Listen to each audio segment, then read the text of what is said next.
We are a parish that welcomes all God's people. Wow, lots of children.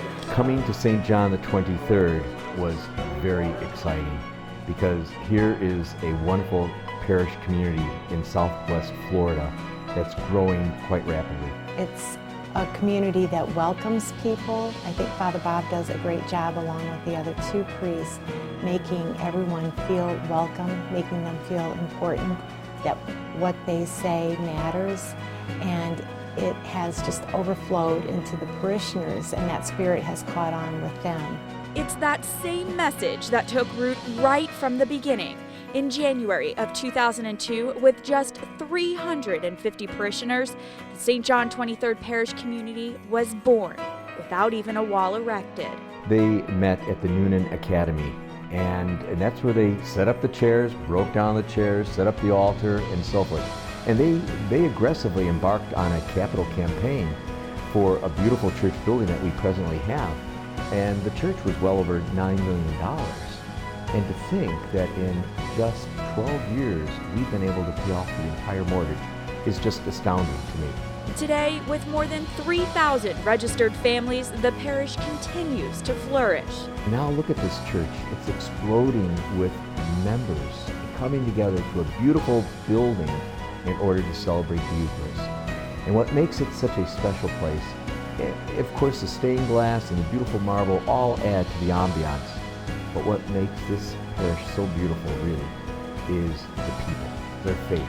That's the stained glass. It's the people. The walls come down, let the work begin. The thing that makes St. John the 23rd so unique is the diversity of all the families, the age levels, the generations, the different generations, and most of all, the young families. We have so many young families.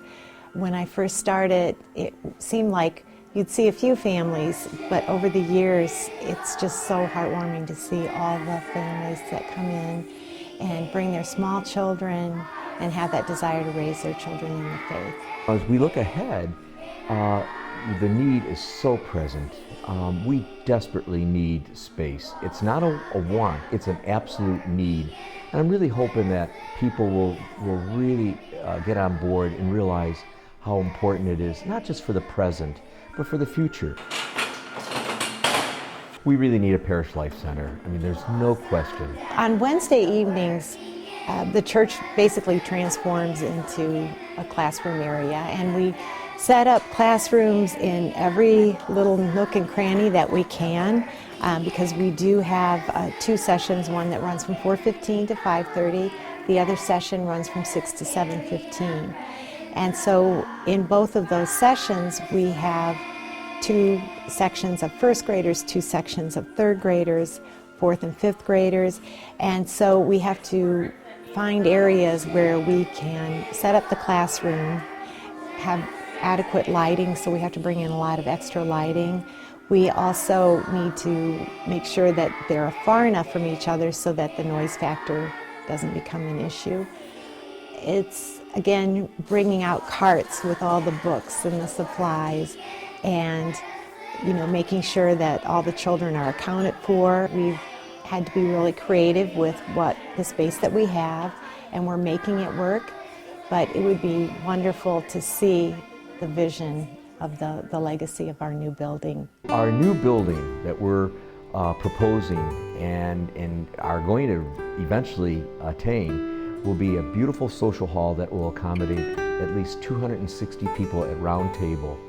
It will have classrooms that will enable us to teach our children about the faith, but also to enable us to teach adults about faith formation, because we're never done learning about our faith. And that's a constant, it's a daily experience that we're all called to continue to embrace and learn more about our Catholic faith. As we continue the walk, you'll see the catered kitchen that will enable us to have events.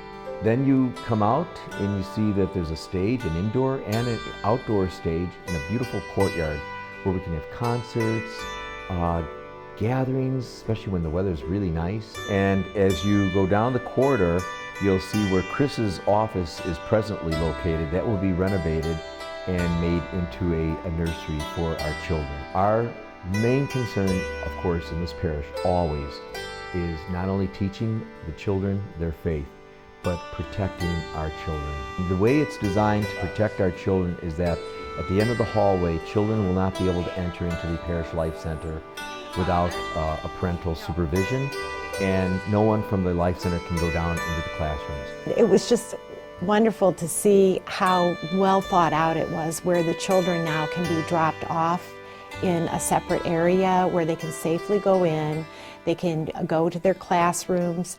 I want you to pray that we are able to do this soon, because I want you to have a nice place to learn about God. I think we're at a perfect opportunity in time to embark upon this whole project. I think now is the time. We cannot wait. We cannot wait. If people could really seriously pray over this and recognize that it's not about equal gift, it's about equal sacrifice. And it is a sacrifice that everyone tries the best to participate in it, because it's going to impact all of us. What we've done so far with this small space, I can only imagine how big and how much will increase the different ministries and how we help people and how we are out there in the community. Their pledge is going to touch the lives of so many Catholics today and tomorrow. You are a good kid. That's why I like you, Billy. It's all about building our legacy.